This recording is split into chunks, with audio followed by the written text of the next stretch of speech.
There is a new trend involving a very old religion. More and more Americans, it seems, are turning to Buddhism. One of the primary Buddhist principles is that money does not guarantee happiness and wealth can come and easily go.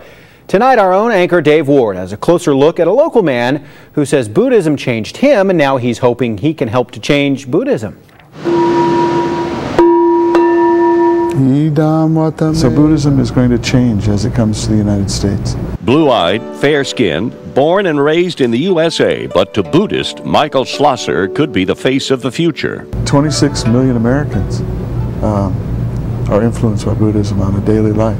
He spends his days on the grounds of this Buddhist temple in Port Arthur, Texas. Slow and peaceful, a far cry from the life he once knew. In 1970, I went in the Air Force. When I came out of the Air Force, I entered the seminary, Catholic seminary in Houston. He spent the next 20 years devoted to the Catholic Church. But Schlosser says he still wasn't satisfied with his life. He felt like there was something missing.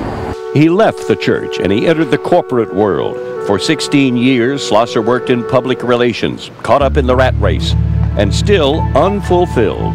It's not something that happened overnight, right? It's not something that just popped, but over a period of time, I started to look at the differences between Eastern philosophy and Western philosophy.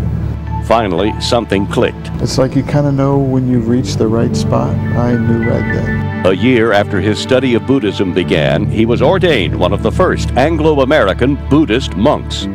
All of my brothers are Vietnamese, but they have an American brother, you know, and I think most of them are very happy with that. Now known as Reverend Bhante Kassapa, many believe he can help shape the new, changing face of Buddhism. I just went to Houston. I went to about 7 different temples. And everybody is very, very happy to see American monks. What makes Buddhism different from most religions is there is no creator or God. The founder of Buddhism was a young prince in Nepal.